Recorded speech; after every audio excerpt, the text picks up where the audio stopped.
Bringing hope the world over. Hope Channel.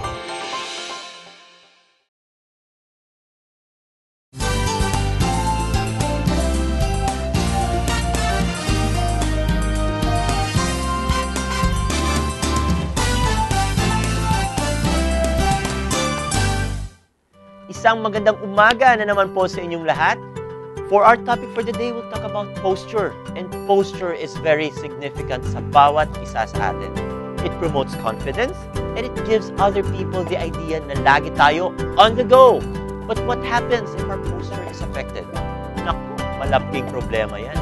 That is why we are here today to help you come up with an exercise that will help you in maintaining or correcting and have good posture. Dito pa rin where we start our day the good way, Healthy Morning Start. Our episode is focused on exercises for good posture. Gaano ba kahalaga ang good posture and what exercises can we do in order to improve it? Lahat ng yan ay ating sasagutin sa pagpapatuloy ng ating programa. But before that, let us watch this video. Sabi nga nila, kung ang ating mga mata daw ay salamin ng ating kaluluwa, ang posture naman daw ang lente ng ating kalusugan. Sawa na ba kayong tignan ang sarili nyo at parang palaging problemado, pagod, matamlay, at parang 10 taon ang itinanda? Sa maghapong pagtatrabaho at pananatili sa opisina, maghapon din tayong nakaupo.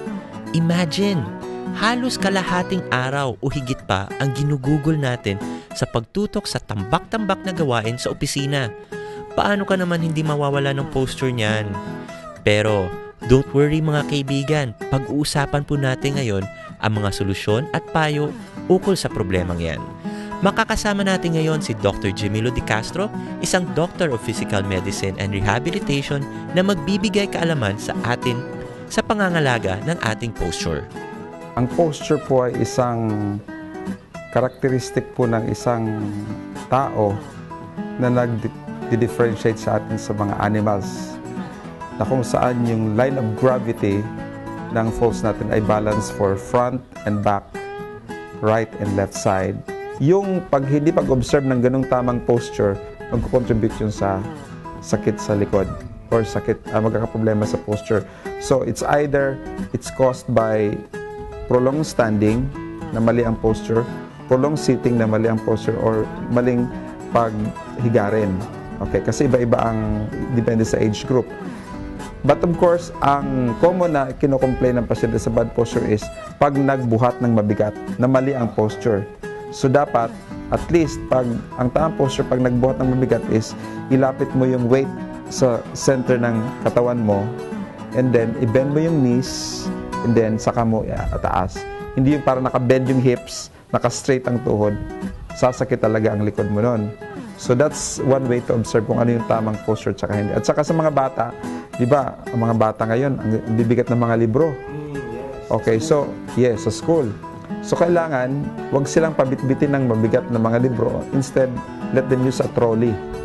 Imbis na yung backpack o kaya naman bag na nandun sa isang side. Kasi yun naman nag-contribute naman ng scoliosis. Then the other thing for ladies is yung heels. Maganda silang tingnan kasi sexy pag naka-heels. Kaya lang pag nag-heels ka, ang mangyayari is yung center of gravity mo mag-shift a little anterior, tapos mag-compensate ka, i-arc mo yung likod. Pag in-arc mo yung likod, magkakaroon ka ng lordosis naman sa spine mo, na parang ang lalim ng likod mo, halos pag sumandal sa pader, pwede mong isiksik yung kamay mo sa likod. So, ibig sabihin, sobrang exaggerated na yung lordosis niya. Sa atin po, may nakaugalian na tayong mga position. And to us, that is our most comfortable position. Kumbaga, if we have reached a certain point na medyo nasa middle age na tayo, it's very hard to correct that. Pero mas maganda, as early as now, if we realize na may problema tayo sa positioning, the way we sit, the way we walk, the way we stand, the way we conduct ourselves, it's very important na medyo bigyan natin ng pansin, because in the future, pag tumanda tayo, dun lang natin ma-feel at marirealize na it pays pala to actually observe the proper posture, because it will impact on our personality. Pag maganda ang posture natin, confidence natin maganda, hindi tayo nahiya, hindi tayo naalangan, hindi tayo nasa-shy, kasi maganda yung ating posture. I hope the video gave you an idea about the downside of poor posture. Ngayon, tuturuan na namin kayo na magkaroon ng variety of exercises to improve your posture. With me are my fitness partners, Rhea and Aldrin, and let's start with our first warm-up exercise. First, we will introduce that there are 4 areas wherein we need to focus on to provide good posture. So we'll start first with the first area, and that is strengthening our core. Our core muscles is dito banda yun, in the midsection. It helps us in the walking or standing. And if we have strong cores, magaganda din yung magiging posture natin. So let's strengthen our cores with these exercises. For our first exercise, we'll be needing a mat. So if you have mats at home, an exercise mat, a yoga mat, or something that you will be comfortable with while you're on the floor, let's use that. So we'll all lie down for our first exercises, yung mga basic crunches. Okay, so let's all lie down with our head, with our back on the floor. Then put our hands interlocked behind our head. And then for our crunches, we just raise our head up, down, up, and down. And every time we raise it up, we use yung upper body natin to move and do the crunches. We don't use our hands na parang ipupush natin na ganun kasi mas-stress yung ating leeg, which is not a good idea. It's very also bad for posture also. So again, just use your body to move forward and then down, forward and then down. We'll do this for 2 sets or 16 counts. Ready? In 5, 4, 3, 2, and 1. 2, 3, 4, 5, 6, 7, 8, 8, 7, 6, 5, 4, 3, 2, and hold the crunch position. Hold it and down. Okay. Now let's do the next exercise for our core muscles, and this would be the side planks. So for our side planks, we could use our elbows to support yung body natin. And then for 2 variations, we could straighten it on the sides para mag-strengthen yung core. And then for the others na medyo nahihirapan, you could just take it from the knee. So i-fold natin do and raise yung sides natin. So that's just another variation. Rhea will be showing yung sa knees lang, while Aldrin and I will be doing it yung full na side planks. And we'll be doing this for 2 sets or 16 counts. Okay, ready? We raise it in 5, 4, 3, 2, and 1, 2, 3, 4, 5, 6, 7, 8, 8, 7, 6, 5, 4, 3, 2, and 1. Now let's go to the other side. So again, you could choose between the 2 alternatives. And make sure your legs are straight and have a good support in your arms. 5, 4, 3, 2, 1, and up. 1, 2, 3, 4, 5, 6, 7, 8, 8, 7, 6, 5, 4, 3, 2, and 1. Okay, down. Those are the side planks for our core muscles. And now for our next exercise would be crunching with a twist. So still we'll be lying on our back. Okay, there. And for crunching with a twist, we'll be putting our hands at the back. And then our left leg up. And then we put our right leg, we try to use our right elbow to reach our left knee. Okay, so yung crunching natin with a twist. So we'll do it on one side first for 2 sets or 16 counts. Ready? And 5, 4, 3, 2, and 1. Down. 2, 3, 4, 5, 6, 7, 8, 8, 7, 6, 5, 4, 3, 2, and 1. Okay, now back to the neutral position, and then raise your right leg, and then we'll move our left elbow now towards our right knee. Ready? And 5, 4, 3, 2, and 1, 2, 3, 4, 5, 6, 7, 8, 8, 7, 6, 5, 4, 3, 2, and 1. Okay, back to resting position. And now we're going to do yung cross crunches. So for the cross crunches, similar lang kanina, but this time we'll move it to the right, and then alternately we'll go to the left, and then right, and then left. So alternate lang tayo. So ready? In 5, 4, 3, 2, and 1. Down, 2, down, 3, 4, 5, 6, 7, 8, 8, 7, 6, 5, 4, 3, 2, 1. Okay, and rest it a bit. Then let's move up for our next exercise. Let's all stand up. For our next exercise, this is still for our core muscles. Let's all stand up and do the standing side bends. For the standing side bends, we just raise our hands up and then go to the sides, right first, and then center, and then left. If you have a towel with you, you could hold it in both arms para makakatulong on maintaining your balance. And maganda yung pag-stretch ng katawan natin para magiging balance din kung saan yung right and left hand natin. So that's kung meron kayong towel. But if not, that would also do. Kahit wala. So for side bends, we just go to the right, center, left, center. And we'll do this for 2 sets or 16 counts. Ready? And 5, 4, 3, 2, and 1. Center, 2, center, 3, center, 4, center, 5, center, 6, center, 7, center, 8, center. Again, feel your core muscles doing all the work. Okay, and bend it very well to the sides. There you go, that's nice. And 4, 3, 2, and 1. Okay, that's it. So those are our exercises for our core muscles, which is important in order to maintain good posture.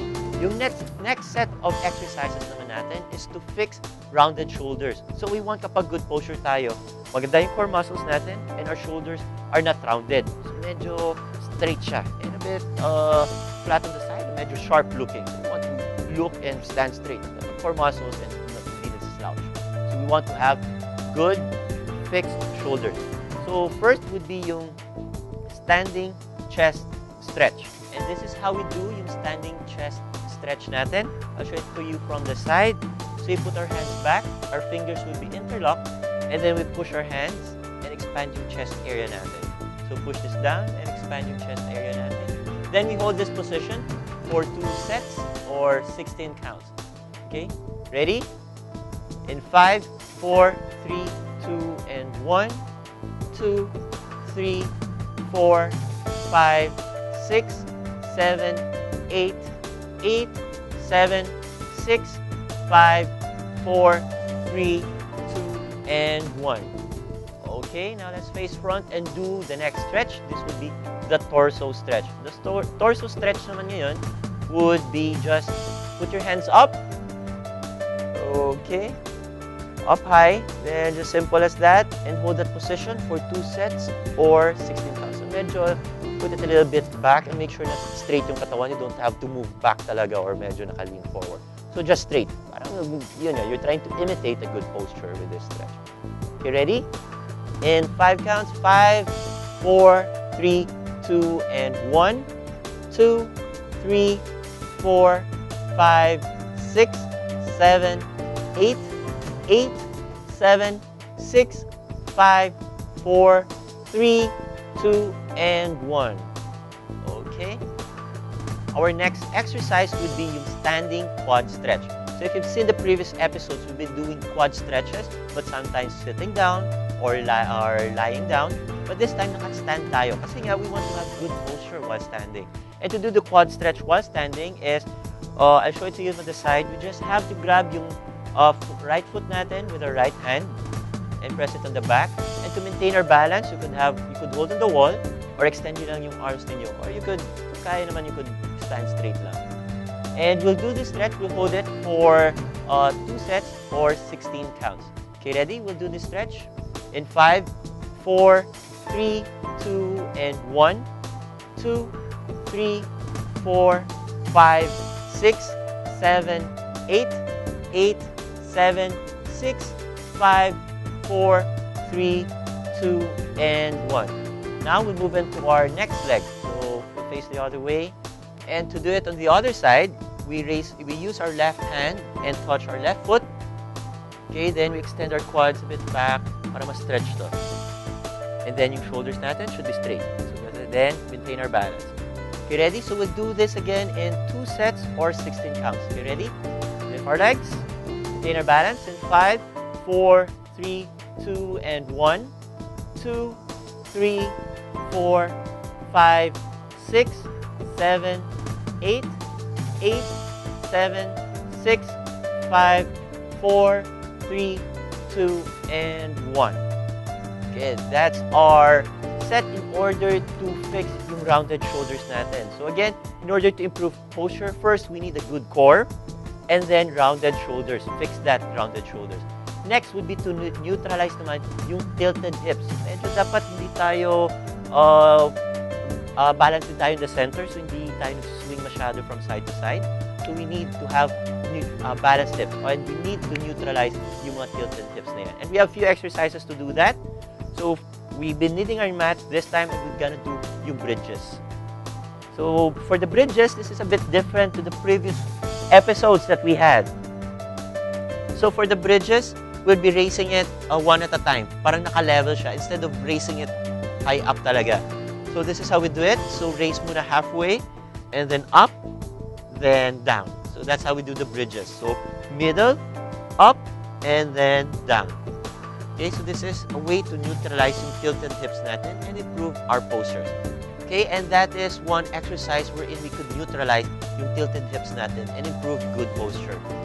So we already gave you the 3 elements in order to have good posture. First, we need to strengthen our core. The next is to fix yung rounded na shoulders natin. Then the third is to neutralize yung tilted hips. Then the last element in order to have good posture is to make sure that we retract also a forward head. So we don't want na nakaganon yung ulo natin while we're standing or walking. We want it to be retracted and straight pa rin yung katawan to have that good posture. And this exercise would be perfect to help us retract yung forward head.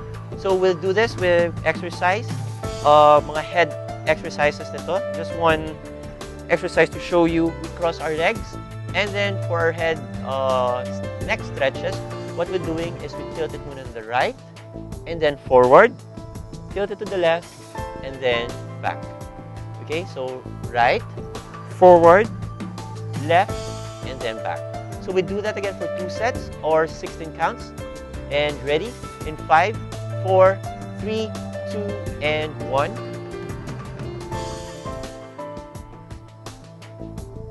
2, 3, 4, 5, 6, 7, 8, 8, 7, 6, 5, 4, 3, 2, and 1. Okay, that's good. And let's all stand up for a little cool down. We'll start with some cool down from the neck and then a breathing exercise. So let's cool down from our neck. Breathe normally and 5, 4, 3, 2, 1, 2, 3, 4, 5, 6, 7, 8, 8, 7, 6, 5, 4, 3, 2, 1. Okay, we'll have a few breathing exercises. Inhale and exhale. Hands on your hips. And inhale. Exhale. Inhale. Exhale. Inhale. Exhale. Inhale. Exhale. Last set. Inhale. And exhale. Okay, so again, reminder, if you want to have good posture, there would be 4 areas to look upon. First would be the core. We need to strengthen it. We need to correct yung rounded shoulders natin. And then we also need to neutralize our tilted hips. And finally, we need to retract yung tilted head natin. So those are our 4 tips in order to have a good posture. And those are just some of the examples of exercises that we can do to improve our posture. Tandaan po natin na pwede natin gawin ang kahit anong variety ng exercise depending on our preference and capability. And now to give us more idea about how important exercise is, let's have an advice from our resident physical therapist na si Sir Elazar Katangay. Sir Eli, take it away! Salamat sa iyo, Gino. Ang posture po ay napakahalaga. Madalas nating marinig na kinakailangan nasa tamang posture. Subalit madalas din nating nasusubukan na tayo ay nagkakaroon ng hindi magandang posture. Ano ba ang kahalagahan na dapat nasa tamang posture tayo? Unang-una po, pag tayo nasa tamang posture, ito ay nagre-reflect ng ating magandang personalidad. Nagkakaroon tayo ng confidence sa ating sarili. Ano nga bang ibig sabihin ng salitang posture?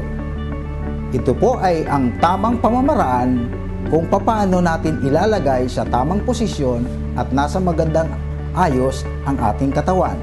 Na kung tayo nakatayo, ang ating mga paa ay nakaapak ng stable sa lupa, ang ating mga paa ay ayos ang kalagayan at ang ating balikat ay hindi nakabagsak kundi ito ay nakatuwid.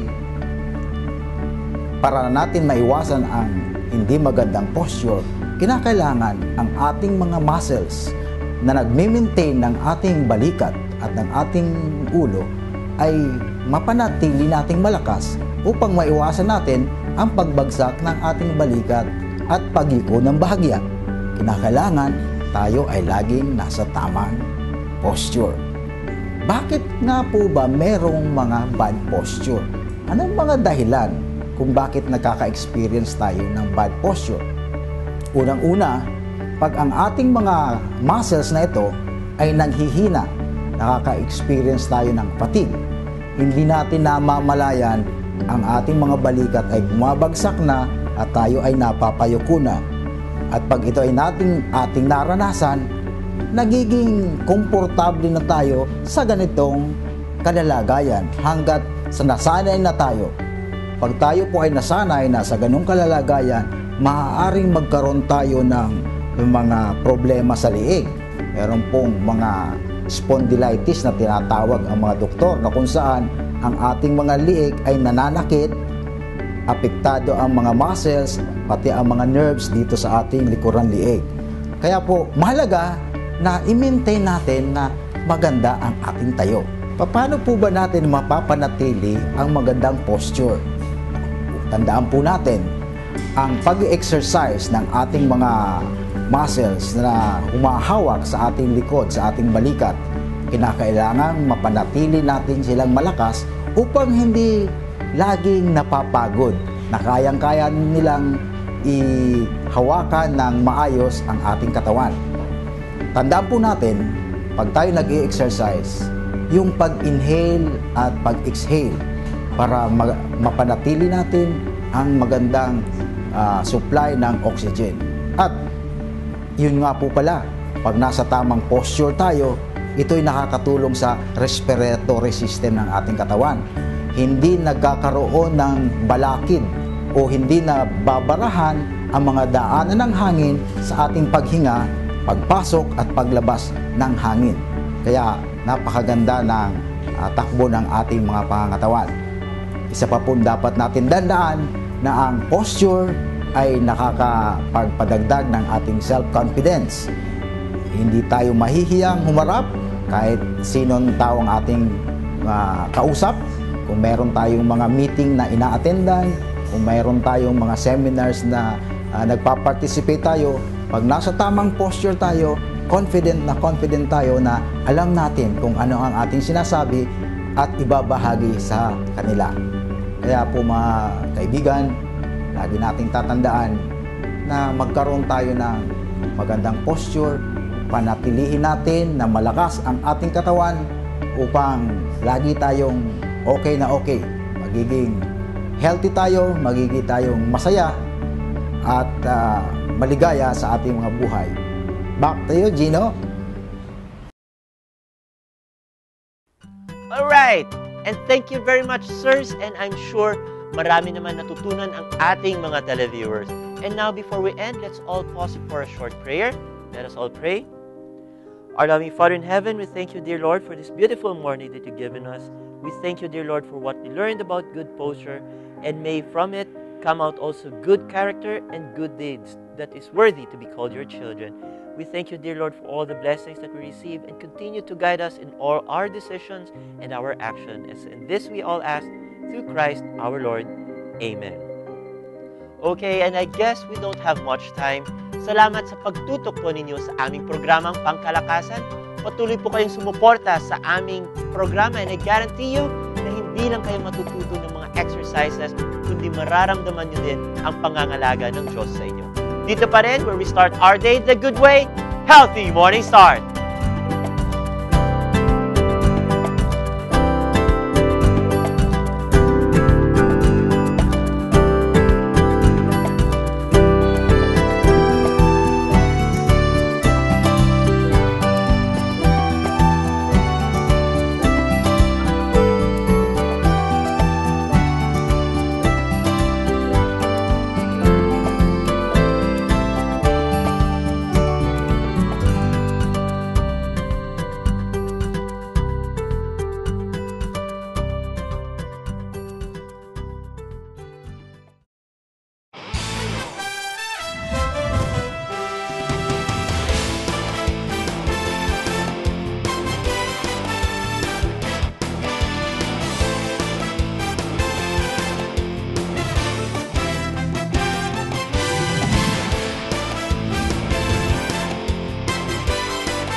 You're watching Hope Channel, around the world.